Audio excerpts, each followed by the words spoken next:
Hey, good afternoon, everyone. I'm going to take you on a bit of a journey, telling a little bit of a story here. And this is one that doesn't yet have an ending.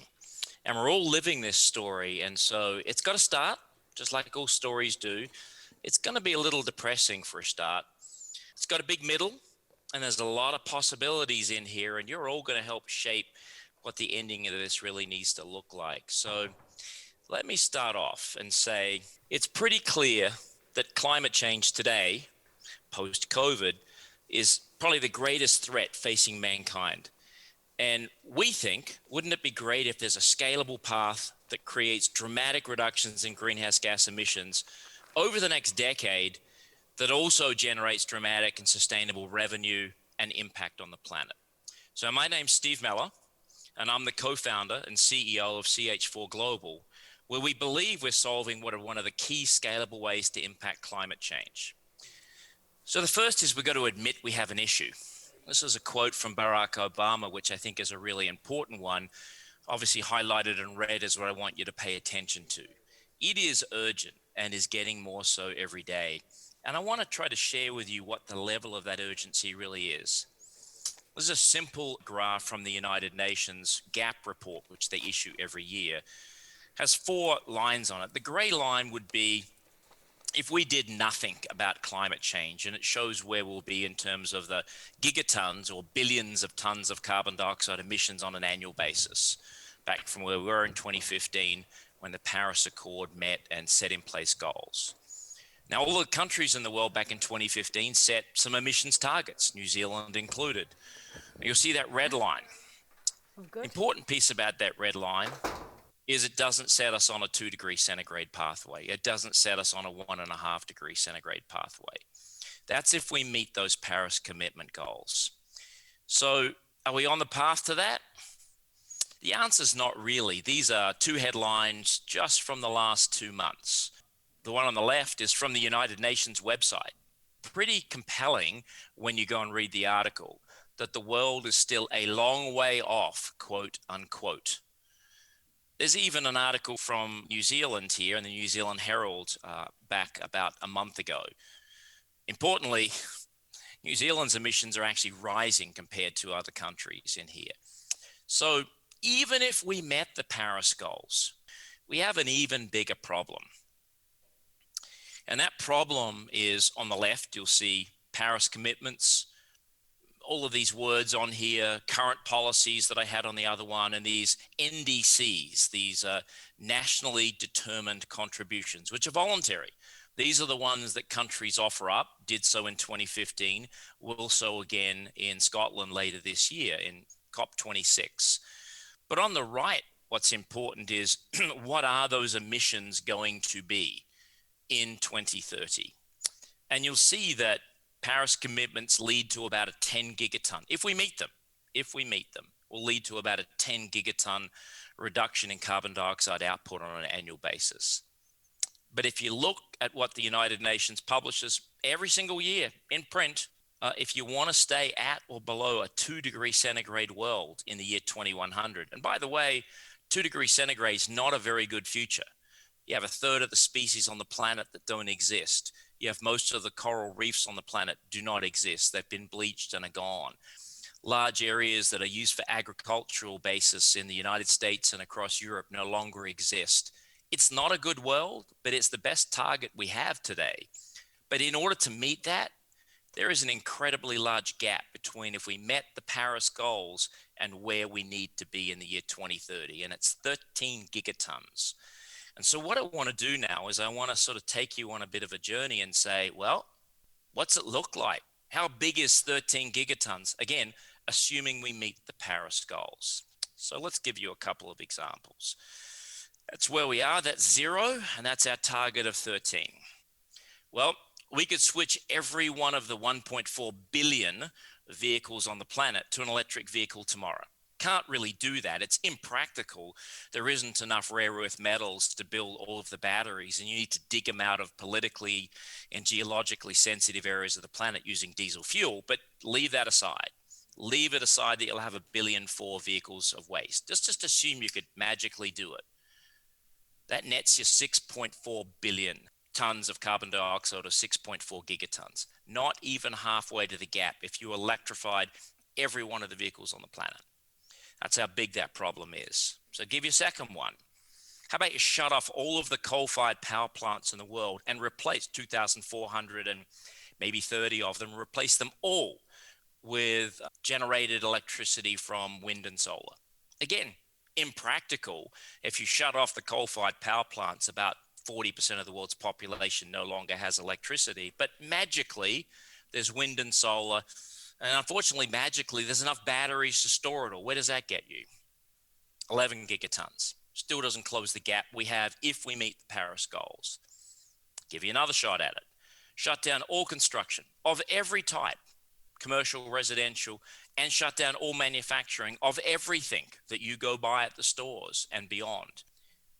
Sadly, it's 11.2 gigatons. Still don't close the gap that we have to solve for this planet in the next 9 years. How about you eliminate all of the emissions from China, every single drop? And I'll actually make it even better a picture because they're the largest emitter of greenhouse gas. Number 2 country, United States. Number 3, the EU. And number 4, India. Add those 3 all up together. Or take 167 nations on the planet from number 197 to number 30. Add all of those collectively up together, and you still don't close the gap. That's the hole that we've dug ourselves today. So what we want to find is ways that are financially viable for the planet, are geographically scalable today, they have manageable trade-offs as a planet, hopefully politically independent, because the rhetoric we get into around that is actually stifling many of these opportunities, and has a level of technical maturity. And the question is, does that exist? Well, turns out it does. And it involves methane. The topic du jour these days. The United Nations just issued a very large report talking about the impact of methane. So what about if you got rid of all the methane from all the cows on the planet? What's that impact look like? Well, it turns out it's 12.9 gigatons. It almost closes the gap from the 1.5 billion cows on the planet. So when I say no more methane, that doesn't mean get rid of cows, which is certainly what is being advocated in some circles.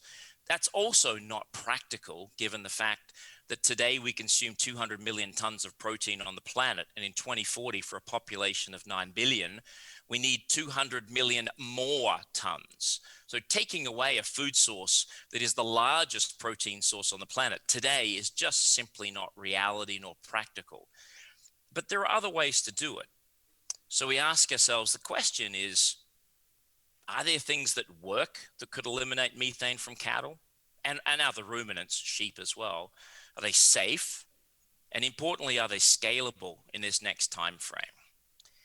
And there are. And it's this native red seaweed called Asparagopsis. You'll see on the slide here, I've given you about 9 or 10 different alternative ways that are currently going on today.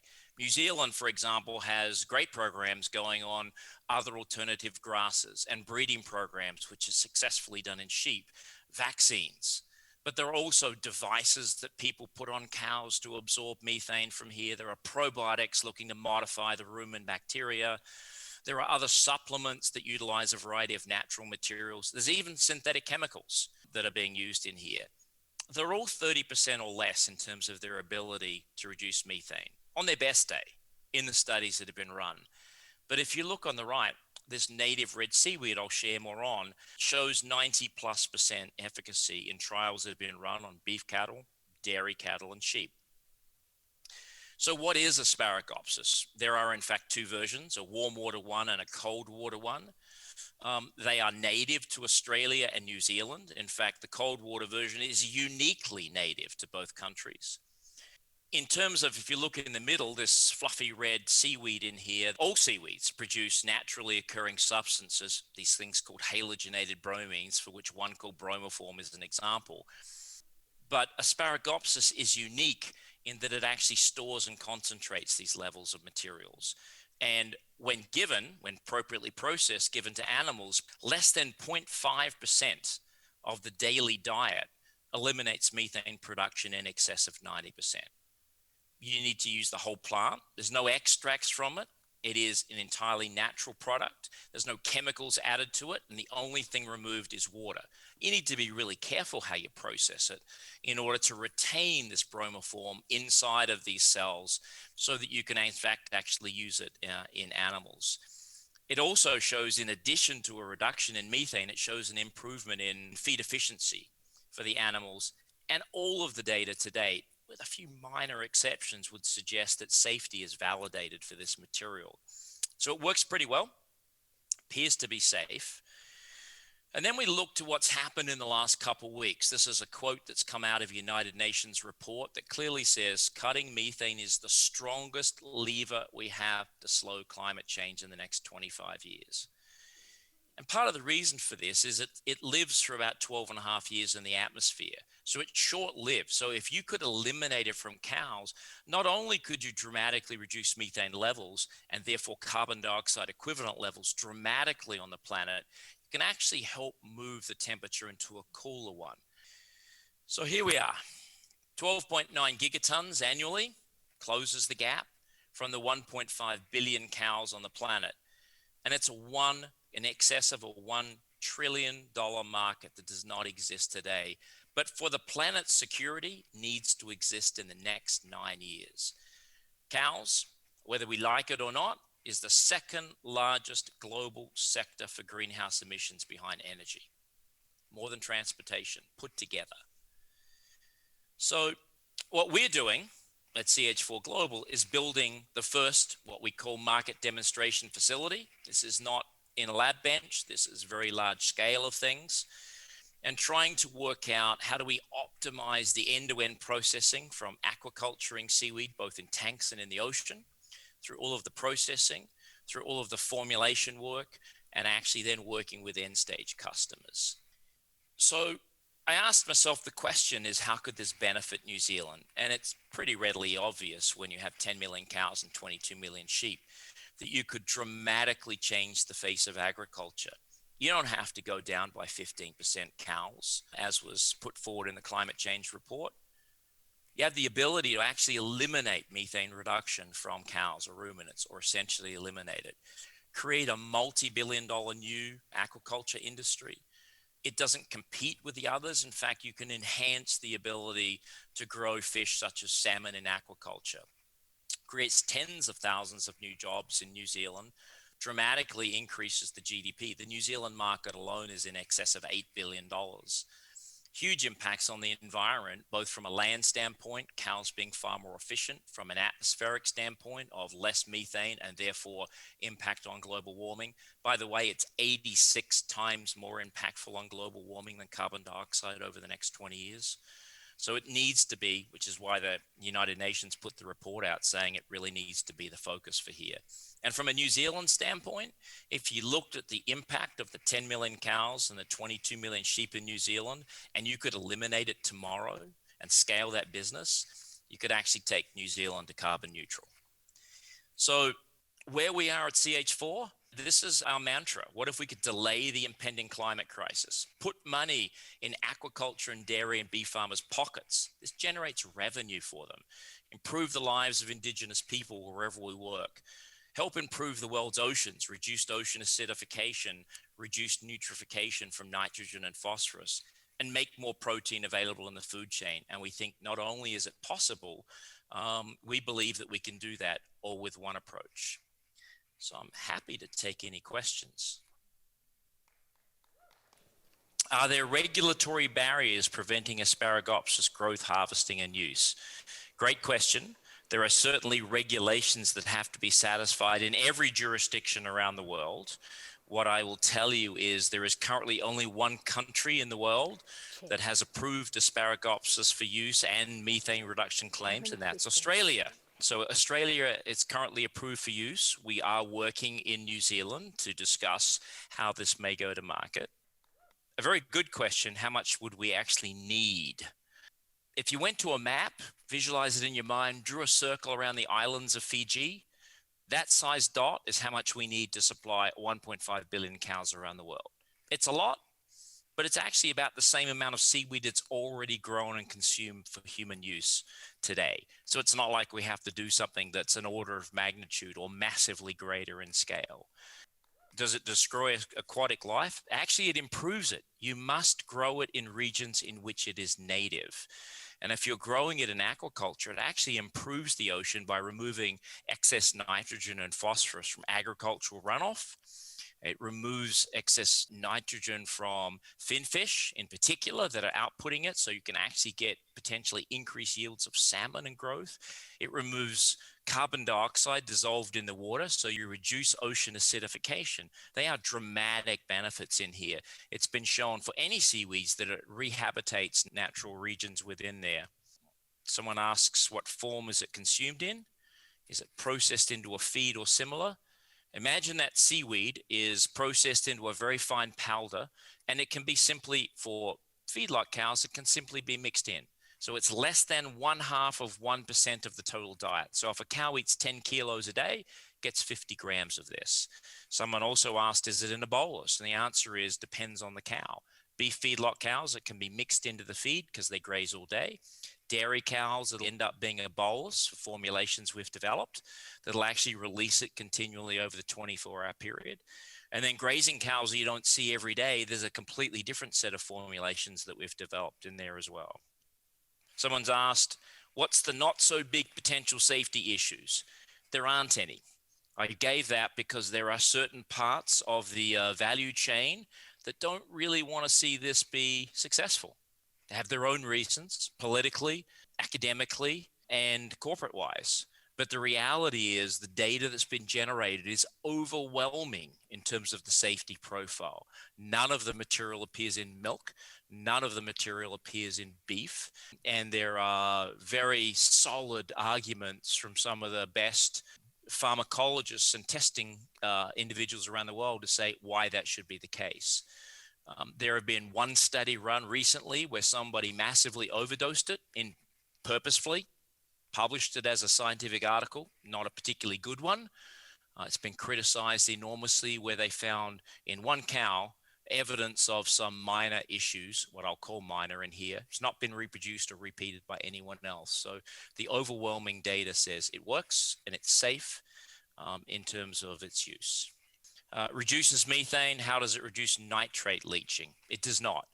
So a cow burps out 95% of the methane it produces. 5% comes out the back end in farts. The nitrate leaching that's going on is actually with feces that ends up on the ground in here. So it eliminates production of methane, and it does so very simply. It's an inhibition of an enzyme that produces methane from the last step in methanogenesis in the cow. So it actually, cows normally burp out 12 to 15% of the total calories they take in. That's why it makes them more efficient. You're not burping out the methane, you're keeping inside the energy that the cow gets from grasses and grains. So you keep it inside. Cows are more efficient at what they're doing. So thank you, everyone. Appreciate the time.